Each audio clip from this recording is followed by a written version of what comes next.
이름으로 기도하옵나이다. 아멘. 할렐루야. 아멘. 반갑습니다.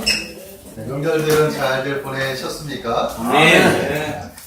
오늘 너무 반갑습니다. 우리 또 좌우 옆 사람하고 반갑게 우리 인사하겠습니다. 샬롬 주의 사랑으로 사랑합니다. 축복합니다. 인사할게요. 시작. 샬롬 주의 사랑으로 사랑합니다. 축복합니다. 네.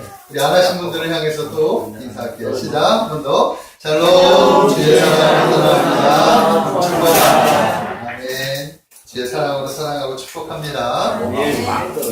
오늘은 요한 서신의 말씀을 통해서 요한 서신의 그 기록 목적이라고 하는 제목으로 말씀을 좀 전하려고 합니다.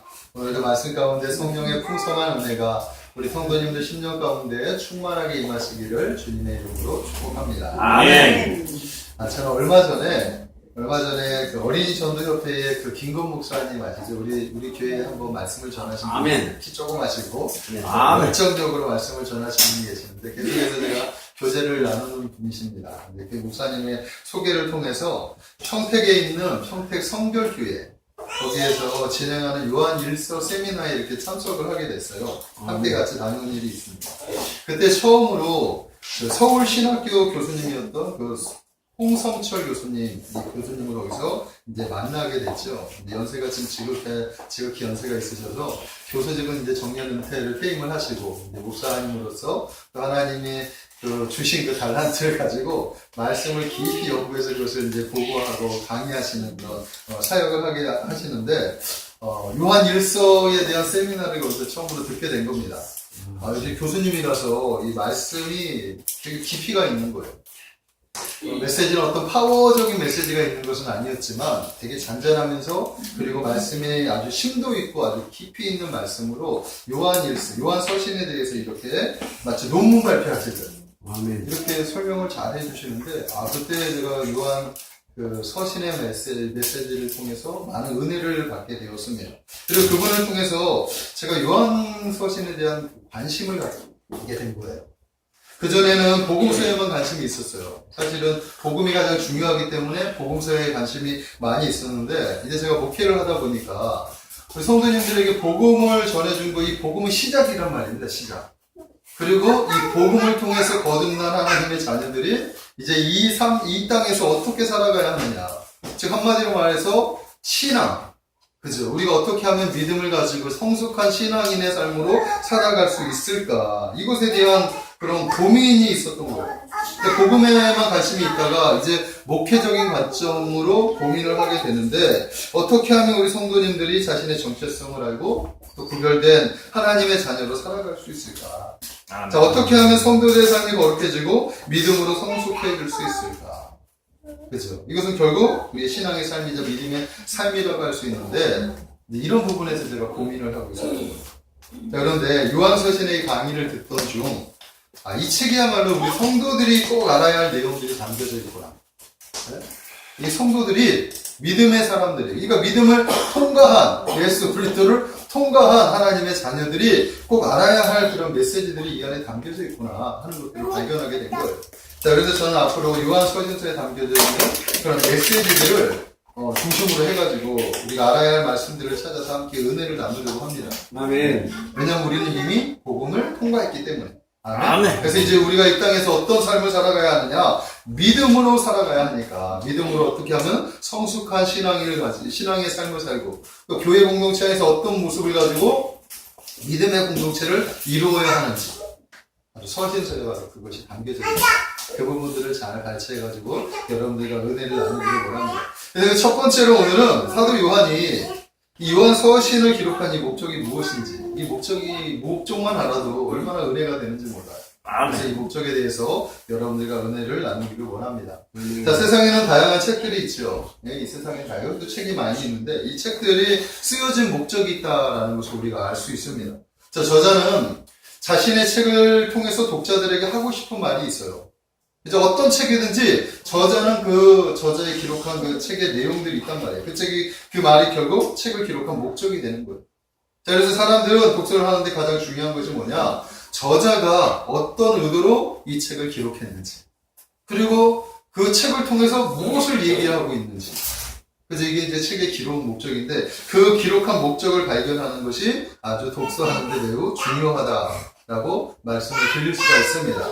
성경도 마찬가지예요. 성경도. 우리가 성경을 읽을 때 성경도 바로 그런 목적을 발견하면서 나아가야 될 줄로 믿습니다. 성경 구약이 39권, 신약이 27권. 그래서 총 66권이, 그죠? 66권이에요, 성경이. 근데 이 66권이 하나로 연결돼서 한 권의 책을 이룬 것이 바로 성경이라는 거예요.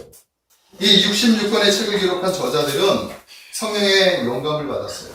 그리고 성령의 감동으로 자신에게 주어진 사고의 채널을 가지고 자신이 가지고 있는 그 은사들을 가지고 성경을 기록했다라는 것입니다. 그리고 기록할 때 독자들을 생각했어요. 이 책을 기록했을 때 당시에 1차적으로 그 책을 읽어야 할 독자들을 생각하고 기록했단 말이에요. 그 독자들에게 전하고 싶은 그 메시지가 담겨져 있다라는 것입니다. 그래서 어떤 책들은 소위 묵시문학이라고 하는 책들이 있어요. 성경에 보면 다니엘서와 요한계시록 같은 묵시문학. 이런 것들은 좀 어려워요. 메시지를 발견하기가 매우 어렵습니다. 왜냐하면 영적인 책이기 때문에. 자, 그러나 다른 책들이죠. 어떤 책들은 분명한 메시지가 있다라는 거예요. 성경에 보면 분명한 메시지가 있는 책들이 있다라는 것입니다. 그런 책들을 우리가 공부할 때 저자가 독자들이 꼭 알아야 하는 것들을 찾는 것이 우리가 중요하다라고 말씀을 드릴 수가 있는 거죠. 그런데 친절하게도 우리 요한 사도는 서신 속에서 자신의 책을 기록한 목적들을 기록하고 있다라는 거예요. 어떤 책들은 숨겨져 있는데 다양스럽게도 우리 요한 서신은 기록한 목적을 이렇게 기록했단 말이에요. 그래서 그 기록한 목적을 담겨져 있는 구절만 잘 연구해도 사도 요한이 우리에게 어떤 메시지를 이렇게 하고 있는지를 우리가 공부할 수 있게 된다는 것입니다. 네? 사도 요한은 어떤 사람이었느냐? 예수님의 12제자 중에서 예수님께 가장 사랑을 많이 받은 인물이었습니다.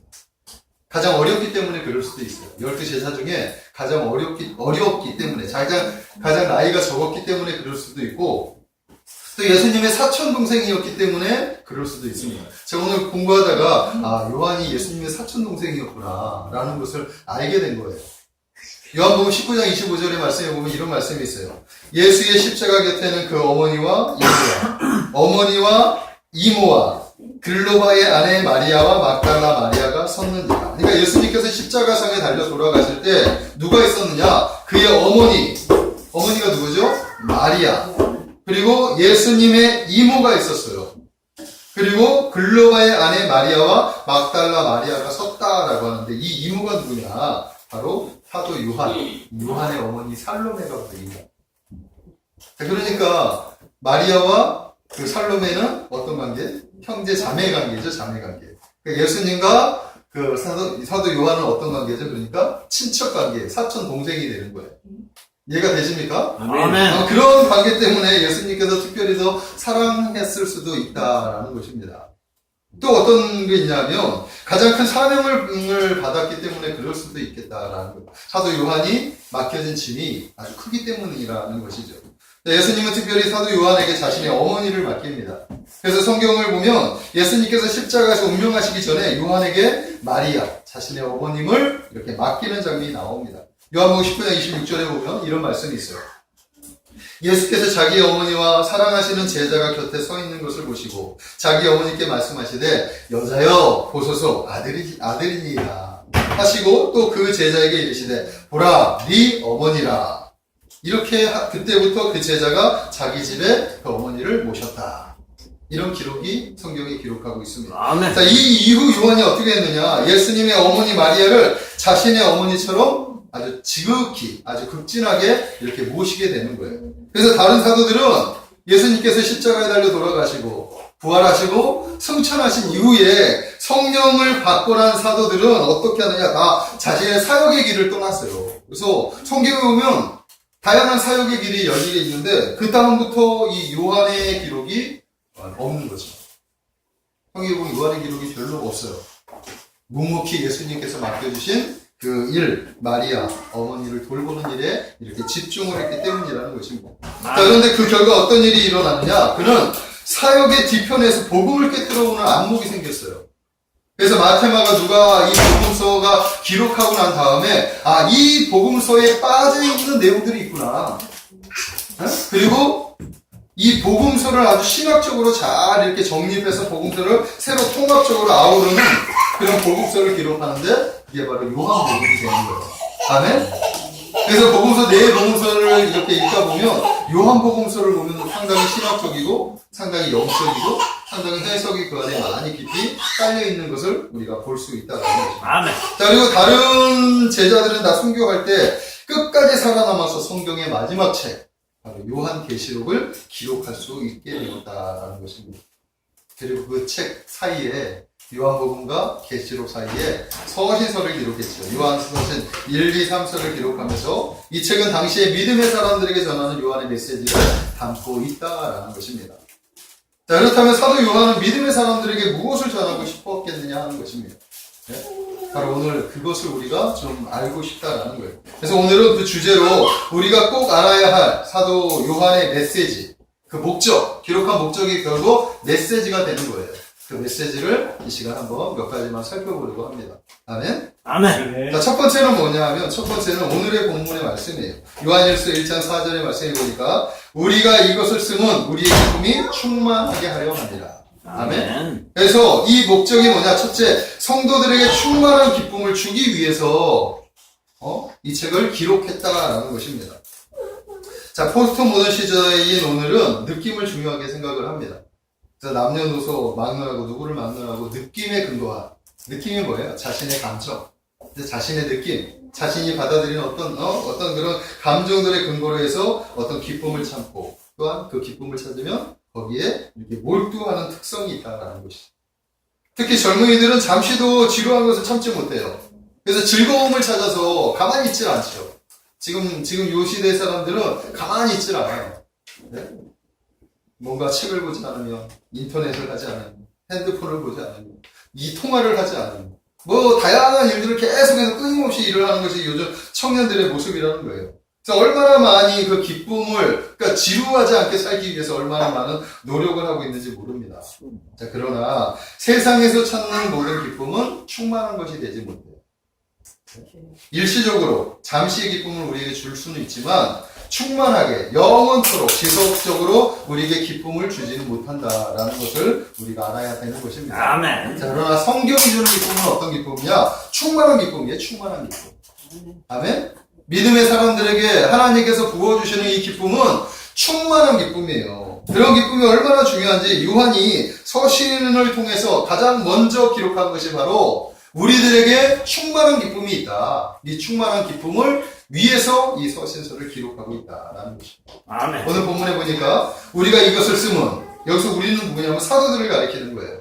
즉 사도들이 전하고 기록한 모든 말씀은 한 가지 목적이 있는데 그것이 뭐냐? 우리에게 기쁨이 있는데 이 기쁨을 충만하게 하기 위해서 이것을 기록했다. 네? 충만한 기쁨은 어떤 기쁨이냐 하면 잠시적인 이런 기쁨이 아니라 지속적이면서 넘쳐나는 기쁨이에요. 네? 끊임없이 계속해서 지속적으로 그 기쁨의 마음을 유지할 수 있는 그런 기쁨이 충만한 기쁨이라고 할 수 있습니다. 즉 하나님의 말씀은 우리에게 충만한 기쁨을 준다는 사실을 성경은 우리에게 가르쳐주고 있다라는 것입니다.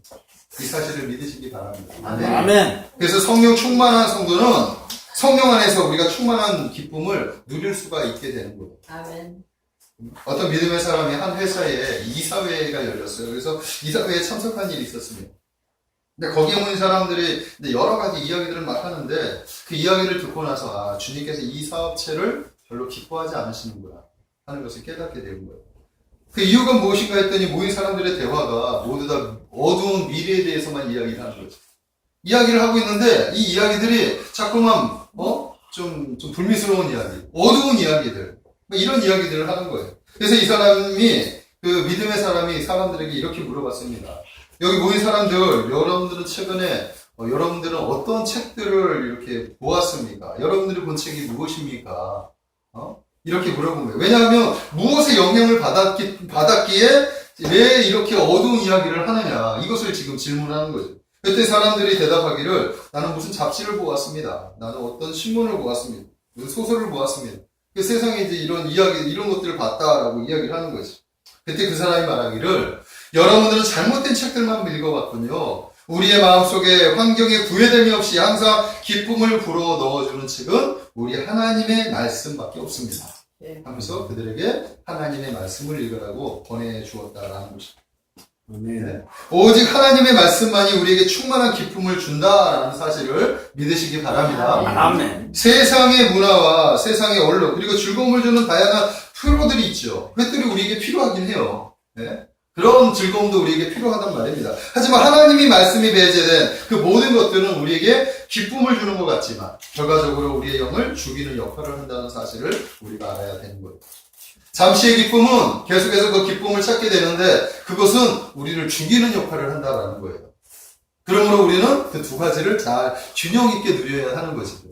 믿음의 사람들이 그것들을 모두 다 배제하라고 얘기하는 것이 아니에요. 왜냐하면 그것은 이 사회에서 우리가 사회생활을 하면서 누려야 할 것들이기 때문입니다. 그러나 그런 것들에만 치중되어지면 하나님의 말씀이 없이 그것들에만 치중하게 되면 우리의 영이 죽어간단 말이에요. 그러므로 우리가 1차적으로 우리가 채워야 할 것이 뭐냐? 하나님의 말씀입니다. 아멘. 하나님의 말씀은 우리에게 새 희망을 주고 하나님의 말씀은 우리에게 주신 그 기쁨을 충만하게 한다. 성경은 우리에게 그것을 가르쳐주고 있어요. 요한사도는 우리에게 그것을 가르쳐주고 있다라는 것입니다. 그러므로 우리 사랑하는 성도님들은 하나님의 말씀을 채우는 일에 힘쓰시기를 바랍니다. 아멘. 아멘. 그럼 충만한 기쁨을 계속해서 유지할 수 있는 거예요. 아멘. 시편 16편 11절의 말씀해 보니까 주께서 생명의 길로 내게 보이시리니 주의 앞에는 기쁨이 충만하고 주의 우편에는 영원한 즐거움이 있나이다. 주의 앞에는 기쁨이 충만하고 주의 우편에는 영원한 즐거움이 있다. 아멘. 사도행전 2장 28절에 보니까 주께서 생명의 길로 내게 보이셨으니 주의 앞에는 나로 기쁨이 충만하게 하시리로다. 우리가 주님 안에 있으면 기쁨이 충만하게 한다라는 거예요. 로마서 15장 13절에 말씀해 보니까 소망의 하나님이 모든 기쁨과 평강을 믿음 안에서 너에게 충만케 하자. 성령의 능력으로 소망이 넘치게 하시기를 원한다. 아멘. 기쁨이 충만하게 하는데 성령의 능력으로 넘치게 한다라고 말씀하고 있죠. 빌립보서 2장 4절에 보니까 각각 자기 일을 돌아볼 뿐더러 또한 각각 다른 사람들의 일을 돌아보아 나의 기쁨을 충만케 하라. 아멘.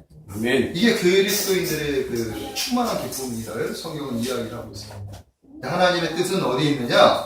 우리에게 충만한 기쁨을 주시기를 원하시는 거예요. 아멘. 믿음의 사람들에게 구원만 주시는 것이 아니라 구원에 담겨져 있는 충만한 기쁨이죠. 우리가 예수님께 은혜를 받았어요. 은혜를 받으면 어때요? 기쁘죠? 기쁘죠?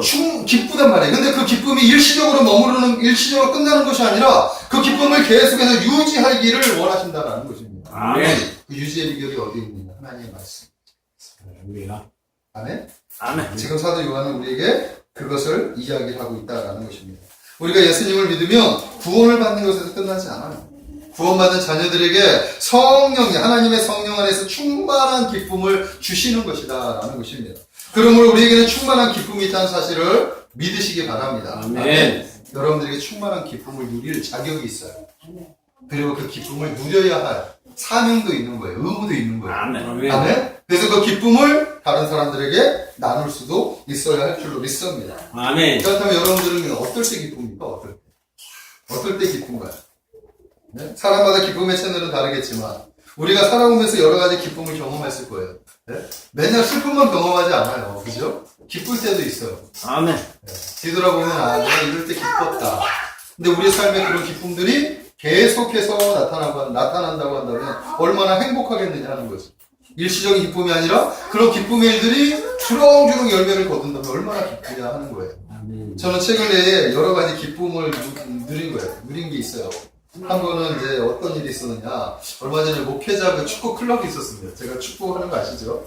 요즘 축구 얘기를 잘 안 하는데 얼마 전에 축구 축구 대회가 있었어요. 제가 몸담고 있는 한국선 여기서 나간 것이 아니라 다른 팀에서 저를 스카우트한 거예요. 아멘. 아, 진짜요, 진짜. 스카우트. 수비수가 필요하대. 그, 송 목사님이 그 수비수 역할을 좀 해주면, 우리가 그 대회에 좀 힘이 될 거라고 저를 오라 그러는 거예요. 할렐루야. 그래서 거기에 이제 가서 같이 가게 됐어요. 근데 그 대회에서 우승을 했어요. 우승을. 할렐루야. 얼마나 기쁜지 비록 규모는 작았지만, 비록 규모는 별로 몇 팀 나오진 않았지만, 그래서 제가 다른 사람들에게 인정을 받았고, 그 팀에 도움을 줘가지고, 그래서 그 팀이 우승을 한 거죠. 아멘. 감독이, 우사님 덕분에 우승을 했다는 거예요. 나 때문에 우승하는 건 아닌데, 그래도 말이라도 그렇게 하는 거죠. 그러니까 팀워크가 되게 잘 맞았어요. 그래가지고, 우승을 했습니다. 얼마나 박진감 있고, 얼마나 재미있게, 우승을 했는지 몰라요. 그때, 되게 기뻤던 것 같아요. 사람들이 인정을 받은 것도 있지만, 우승을 하니까, 이 작은 대회에 우승을 하니까, 그 기쁨이 되게 크구나. 그때 그런 기쁨을 느꼈어요. 승리를 아주 잘하셨군요. 잘하진 않았는데, 어쨌든 간에. 아무튼 좀 이렇게 좀 도움을 좀 줬던 것 같습니다. 그리고 또 얼마 전에 제가 요즘에 우리, 화요일마다 사모와 함께 기도, 상기도에 올라갑니다. 상기도에 올라가는데, 얼마 전에 특별한 기도 제목이 있었죠. 그래서 이제 뭐냐면 교회 건물이 팔렸다는 소식을 제가 들은 거예요. 여러분들에게 나중에 알려드렸지만, 한 몇 달 전에, 한 두세 달 전에 제가 알았어요. 우연히 이제 지금은 이제 갔는데 집주인하고 만나다가 이 건물이 팔렸다라는 소식을 제가 들은 거죠. 그때 마음이 어땠느냐 하면 어떤 사람이 이 건물을 샀을까 걱정이 되는 거예요. 혹시라도 새 주인이 임대료를 좀 올려달라고 하진 않을까? 보증금을 올려달라고 하진 않을까? 뭐 여러 가지 그런 거. 다른 사람들 막 이렇게 다 내쫓았는데, 우리만 이렇게 가만히 놔두는데 다른 이유가 있는 건 아닐까? 여러 가지 걱정이 되면서도 한편으로는 하나님이 함께 하시는데, 우리 교회를 지켜주실 것인데, 그런 마음으로 이제 특별한 기도를 하게 된 거죠. 계속해서 상기도 올라갈 때마다 기도를 하게 됐습니다. 그리고 나서 지난주에 집주인을 만났어요. 집주인을 만나서 여러 가지 이야기를 나누는 가운데, 사람이 참 좋구나. 괜찮은 사람이다. 라는 것을 제가 느꼈습니다. 사업을 하는 사람이라 되게 꼼꼼하고 확실한 성격을 가지고 있는 거예요. 그래서 여기저기 지금 막 문제가 되는 것들을 다 보수 봉사하고 있어요. 지금 그래서 지저분한 건데, 이 봉사가 다 끝나면 오히려 좋아질 것 같아요. 아멘. 그러면서 이야기를 하는데, 오히려 지금 우리가 저기서 비만 많이 오면 뚝뚝 떨어지죠. 물이 떨어지고 막 새잖아요. 아멘. 우리 집주인에게 얘기했는데, 뭐 여러 가지 이유를 해가지고 찰피를 미루고 해주지 않았는데, 당장 이제 봉사하면서 이게 전부 다 주차장에 있는 그 방수 처리가 제대로 안 됐기 때문에 그렇다는 거예요. 그거 해주기로 했어요. 할렐루야. 화장실 2층에 가면 화장실이 그게 옛날식이잖아요. 자변기가 아니라. 그것도 지금 고친 거예요, 지금. 그 작업을 하고 있는 거예요. 새거 여기저기 막 뜯어고치고 있다라는 것입니다. 그리고 간판 보면 우리 교회 간판 밖에 나가서 한번 간판을 보세요. 돌출 간판이 있는데, 우리 간판만 놔두고 지금 다른 간판은 뜯었는데, 이 간판을 다 뜯고 새로 이제 신식 간판들 있잖아요. 강남권에 보면은 건물에 깨끗하게 간판하는 것들 있잖아요. 그런 간판으로 새로 고치고 싶다는 거죠. 그래서 그것도 이제 해주기로 했어요. 아멘. 그러니까 우리가 우려했던 것들은 다 없어지고 오히려 좀 더 좋아지게 됐구나 라는 것을 알게 된 거죠. 그리고 이제 한 번은 기도하고 나가는데, 지금 봉사하시는 분이 이제 집주인하고 좀 안면이 있는 분이에요. 관계가 있으니까 봉사를 하는데, 그분의 이야기를 통해서 뭘 알게 됐냐 하면, 이것을 산 목적이 뭐였냐. 이렇게 오래된 건물을 산 이유는 이 건물을 무너뜨리고 새로 짓는 거였어요. 근데 지금 리모델링 한다고 막 한다고 투덜투덜거리고 있어요. 그러니까 맨 처음에 이 건물을 산 목적이 이 건물을 다 무너뜨리고 새로 짓는 것을 목적으로 했는데, 만약에 그랬다면 우리 교회가 나가야 되는 입장입니다. 그때 그 이야기를 듣고 나서 제가 얼마나 하나님 앞에 감사했는지 몰라요. 하나님께서 우리 교회를 지켜주시는 거다. 아멘? 우리 기도를 들어주실 뿐만 아니라 하나님이 이렇게 세밀한 부분까지도 지금 하나님의 손길이 우리 교회에 임하고 있구나. 아멘. 하는 것을 발견했어요. 하나님의 은혜를 경험하면 얼마나 기쁜지 몰라요. 아멘. 되십니까? 믿음의 사람들은 바로 이런 기쁨이 있는 거죠.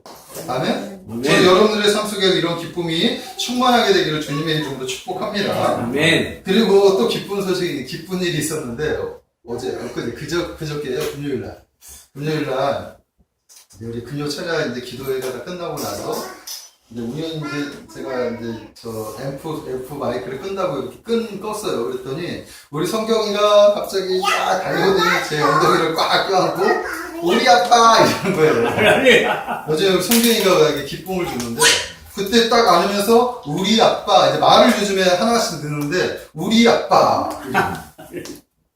그 우리 아빠가 얼마나 듣기가 좋은지. 할렐루야. 야, 우리 아빠가 이렇게 감동적인 이야기구나.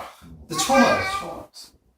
우리 하나님께 우리가 아버지, 우리 아버지 하나님, 이렇게 하나님께 이렇게 기도하고 하나님께 부르는 것이 하나님이 우리를 얼마나 기뻐하실까. 아멘? 그때 우리 아이를 통해서 제가 그것을 느꼈어요. 믿음의 사람들은 바로 이런 기쁨을 누려야 할 줄로 믿습니다. 아멘. 이것이 바로 충만한 기쁨. 바로 사도 요한은 성도들에게 진정으로 전하고 싶은 메시지가 바로 이거예요. 우리에게 기쁨이 있다. 그 기쁨은 구원의 기쁨뿐만 아니라 우리가 이 땅에 살면서 하나님의 보호하심과 하나님이 부어주시는 은혜와 하늘에서 내려지는 그 다양한 그런 축복의 통로가 열리게 되는 그런 것들을 누리면서 그것을 알려주기 위해서. 아멘. 아멘? 아멘. 왜 우리가 기쁨을 잃어버리고 살아가느냐? 기뻐하라. 제발 성도들아, 기뻐하라. 우리에게는 충만한 기쁨이 있다. 왜 기쁨을 잃어버리고 살아가고 있느냐? 바로 이런 이야기를 메시지를 하면서 말씀을 전하고 있다는 것입니다. 빌립보서 4장 4절의 말씀해 보니까 주 안에서 항상 기뻐하라. 내가 다시 말하노니 기뻐하라. 이렇게 말씀하고 있어요. 아멘? 그러므로 우리 믿음의 사람들은 주 안에서 기쁨을 잃어버리면 안 되겠다라는 것입니다. 하나님 우리에게 항상 기쁨을 보여준다는 사실을 믿으시기 바랍니다. 아멘. 충만한. 아멘. 이 사실을 가슴에 품으십시오. 아멘. 자, 두 번째 뭐냐 하면 거룩한 삶을 살아가라. 거룩한 삶. 요한일서 2장 1절에 보면 이런 말씀이 있어요. 나의 자녀들아, 내가 이것을 너희에게 쓰면 너희로 죄를 범하지 않게 하려 함이라. 아멘. 아멘. 너희로 죄를 범하지 않게 하려 함이라. 이것은 결국 거룩한 삶이에요. 죄를 범하지 않는 삶은 그것은 거룩한 삶을 의미하는 것입니다. 그리스도인들의 표지 중 하나가 뭐냐면 위에서 부어주시는 그 기쁨이죠. 이런 기쁨을 그리스도인들은 누리며 살아가는 거예요. 이런 기쁨 때문에 우리의 삶이 능력 있는 삶을 살아갈 수 있는 거죠. 아멘? 이런 기쁨 때문에 우리가 세상을 이길 수 있는 힘이 있는 거예요. 아멘. 자, 그러나 성도가 이 기쁨을 잃어버리면 어떻게 해요? 네? 능력 있는 성도가 기쁨을 잃어버리면 어떻게 되느냐? 두 날개를 잃은 새와 같이 무기력한 그리스도인이 될 수밖에 없다. 아멘? 또 뭉덩이에 물이 고여있는 것처럼 부패된 그런 그리스도인이 될 수밖에 없다. 기쁨을 잃어버리면 무기력한 그리고 부패된 그런 그리스도인이 될 수밖에 없다라는 거죠. 자, 그렇다면 우리 그리스도인들이 무엇 때문에 기쁨을 잃어버리느냐 하는 거예요. 네? 우리가 왜 기쁨을 잃어버리느냐? 하나님 우리에게 기쁨을 주셨는데 왜 그 기쁨을 잃어버리느냐? 그것은 바로 죄 때문이다. 그걸 지적하고 있는 거예요. 하나님 우리에게 기쁨을 주셨는데 우리가 죄를 지을 때 그 기쁨이 없어진다. 사라진다. 그래서 기쁨과 죄는 서로 긴밀하게 연관 관계가 있다라는 것이죠. 오늘 사도 요한은 우리에게 말씀하고 있는데 뭘 얘기하느냐? 죄를 범하지 말아라. 아멘? 죄를 범하면 너희 안에 있는 그 기쁨이 소멸될 것이니 하나님이 부어주신 은혜의 그 기쁨, 감동들이 없어질 것이니 죄를 범하지 말고 죄를 누르며 죄를 이기며 살아가라. 결국 거룩한 삶으로 살아가라고 지금 이야기를 하고 있다라는 것입니다. 아멘. 자, 여기서 너희로 죄를 범하지 않게 하려 함이라라고 하는 이 말은 이 말씀은 죄는 그리스도 안에 남아있는 그런 성품을 가리키는 것이 아니에요. 우리는 이미 죄를 청산했어요. 자, 그러나 구체적으로 경험하는 이 죄의 행동들을 얘기하는 거예요. 죄는 청산되었지만 우리는 여전히 앞으로 살아가면서 죄를 짓고 살아가는 그런 어떤 행동들이 남아있는 거죠. 무슨 얘기인지 이해가 되십니까? 아멘. 바로 이런 죄들을 얘기하는 거예요. 이 죄는 결국 우리가 알고 있는 법을 깨뜨리는 모든 행위를 말하는 거죠. 성경에 말씀하신 그 법, 말씀의 법, 또한 사회에서 얘기하는 그 사회의 법, 또한 우리 양심의 소리, 이 모든 것을 다 포함하는 것이 바로 죄의 그 범주 안에 들어가 있는 거죠. 우리가 그리스도인이 되었다고 했다고 해서 죄의 행동이 사라지는 것은 아니라는 것을 우리가 알아야 됩니다. 죄값은 치러졌죠. 영원히는 치러졌어요. 그러나 우리 매 순간 죄에 노출되어 있어요. 그리고 죄의 유혹에 넘어갈 수밖에 없는 연약한 존재라는 사실을 우리가 알아야 합니다. 아멘. 그래서 예수 그리스도의 십자가. 아멘? 아멘. 예수 그리스도께서 십자가에서 죽으신 것은 죄와 허물투성이인 인생들의 그 죄값을 다 죄의 값을 다 희생시키는 것에서 끝나는 것이 아니에요. 그 이후의 삶까지도 다 포함되는 거예요. 믿음의 사람들이 그러니까 앞으로 살아가면서 짓는 모든 발생하는 죄까지 다 포함하는 것이 바로 예수 그리스도의 십자가의 보혈의 피의 능력이라는 것입니다. 그래서 요한은 이렇게 말씀하는 거예요. 만일 누가 죄를 범하여도 아버지 앞에서 우리에게 대원자가 있으니 곧 의로우신 예수 그리스도라. 아멘? 그래서 우리가 죄를 지으면 빨리 회개해야 되는 거예요. 그래서 회개의 중요성이 여기에 있다라는 것입니다. 우리가 왜 죄를 짓지 말라고 얘기하느냐? 죄를 지으면 하나님이 부어주시는 이 충만한 기쁨, 이 기쁨을 잃어버리게 되는 거예요. 그렇기 때문에 속히 회개하고 그 기쁨을 잃어버리지 말라고, 죄를 범하지 말라고 요한 사도는 우리에게 말씀하고 있다라는 것입니다. 아멘. 죄를 억제하는 것은 사실 인간적인 힘으로는 불가능합니다. 그래서 하나님께서 우리에게 무엇을 주셨습니까? 성령을 선물로 주셨지. 우리 힘으로는 할 수 없지만 우리 안에 거하시는 성령의 능력으로 우리가 죄를 억제할 수 있는 거예요. 아멘? 아멘. 말씀의 능력으로 우리가 죄를 이길 수 있다라는 것입니다. 아멘. 아멘. 자, 그러나 우리가 왜 죄를 이기지 못합니까? 말씀이 없기 때문이지. 성령을 의지하지 않기 때문이지. 네? 성령이 계시는데 성령을 의지하지 않고 말씀이 있는데 말씀을 의지하지 않으니까 우리는 죄를 어떻게 해요? 죄를 이길 수가 없는 거예요. 죄를 이기지 못하자 우리 안에 기쁨이 없는 거예요. 왜 많은 그리스도인들이 기쁨을 잃고 살아가겠습니까? 그것은 크고 작은 죄를 우리가 계속해서 짓기 때문이죠. 아멘? 그래서 오늘 사도 요한은 우리에게 말씀하고 있습니다. 죄를 멀리하라. 순간순간 찾아오는 죄의 유혹에서 이기십시오. 하나님의 말씀은 죄를 물리칠 수 있는 힘이 있습니다. 아멘. 그리고 만약 여러분들이 죄를 범했다며 그래서 기쁨을 잃어버렸다면 속히 회개하십시오 라고 지금 우리에게 권면하고 있다는 것입니다. 그래야 다시 우리가 충만한 기쁨을 회복할 수 있어서 우리가 그것이 바로 거룩한 삶을 살아가라고 이야기를 하는 거예요. 아멘. 아멘? 아멘. 사랑하는 성도 여러분 죄를 이기시고 거룩한 삶을 살게 되기를 주님으로 아멘. 축복합니다. 아멘. 거룩한 삶 안에는 우리의 기쁨이 포함된다는 것을 아멘. 성경은 우리에게 가르쳐주고 있는 거예요. 네? 마지막 세 번째는 뭐냐 하면 영생의 확신을 주기 위해서 기록되어졌다. 아멘? 요한일서 5장 13절에 보니까 내가 하나님의 아들의 이름을 믿는 너희에게 이것을 쓰는 것은 너희로 하여금 너희에게 영생이 있음을 알게 하려 함이라. 아멘. 성도 여러분, 우리에게 영생이 있습니다. 믿으십니까? 아멘. 이 사실은 매우 중요한 거예요. 영생의 확신은 곧 구원의 확신입니다. 구원의 확신은 우리가 반드시 가지고 있어야 할 믿음의 양식이 되는 거예요. 아멘? 우리가 지금 예배자로 섰는데 구원의 확신이 없이 서는 것과 구원의 확신을 가지고 서는 것은 다르다라는 것입니다. 자, 요한 사도는 요한복음을 기록했고 요한 서신을 기록했고 그리고 요한 계시록을 기록했어요. 자, 근데 요한복음은 믿지 않는 사람들에게 예수 그리스도의 이름을 예수 그리스도를 전해서 그분을 믿고 영생을 얻게 하기 위해서 기록된 책이 바로 요한복음입니다. 자, 그런데 요한서신은 어떤 서신이냐? 믿지 않는 사람들을 위한 기록이 아니라 믿는 사람들을 위한 기록이라는 거예요. 네? 자, 그러니까 요한복음은 믿지 않는 사람들을 위해서 기록한 말씀이라고 하는데 요한서신은 믿는 자들을 위한 하나님의 말씀. 아멘. 그 말씀이 이렇게 얘기하고 있어요. 내가 하나님의 아들의 이름을 믿는 너희에게 이것을 쓰는 것은 내가 하나님의 아들을 믿는 너희에게 이것을 쓰는 것은 이 말씀은 예수 그리스도의 이름을 믿어서 구원을 받은 그리스도인들에게 기록한 말씀이다라는 것입니다. 자, 그렇다면 이미 믿고 구원을 얻은 그리스도인들에게 왜 영생이 있음을 알게 하기 위해서 다시 기록했느냐 하는 것이죠. 이미 우리는 구원을 받고 영생을 받았는데 근데 왜 또다시 너희가 영생이 있다는 사실을 알기 위해서 이 말씀을 기록했느냐 하는 것입니다. 자, 이것은 많은 그리스도인들이 영생을 이미 가지고 있다는 사실을 모르고 있어요. 또는 혼동된 믿음을 가지고 있어서 구원의 확신에 대해서 잘 믿지 않는 것. 당시에는 믿는 사람들이 영생에 대한 비밀을 정확히 알지 못하고 있었습니다.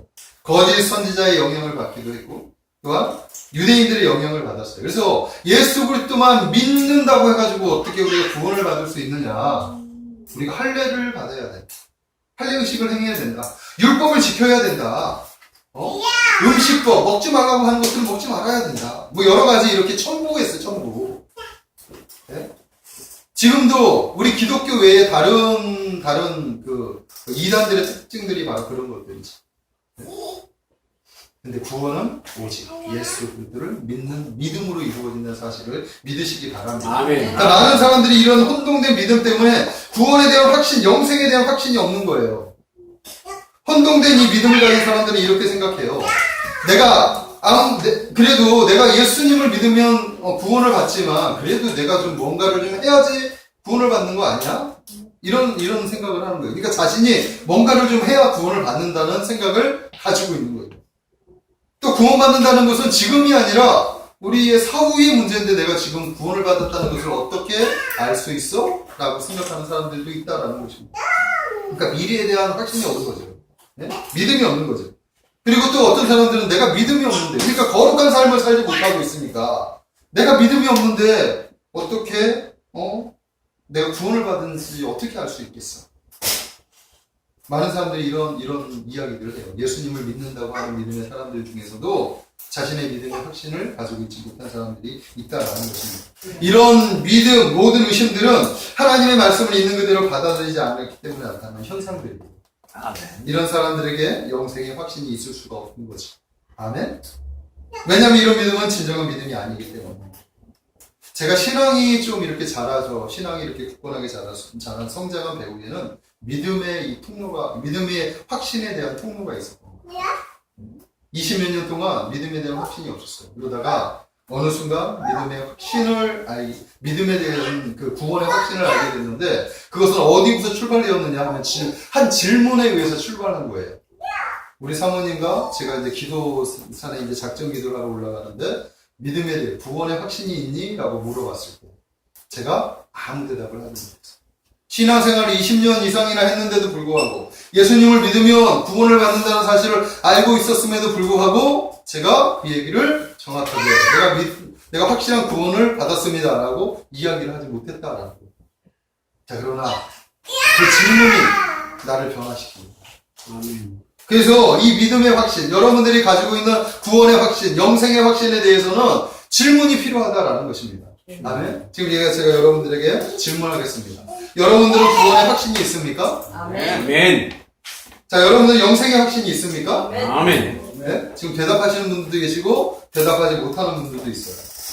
자, 이 질문에 확실하게 아멘할 수 있는 사람들은 구원의 확신이 있는 사람들이에요.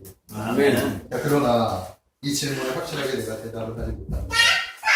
그 사람들은 아직 구원의 확신을 가지고 있지 못한 사람입니다. 아까 그 혼동된 믿음, 그죠?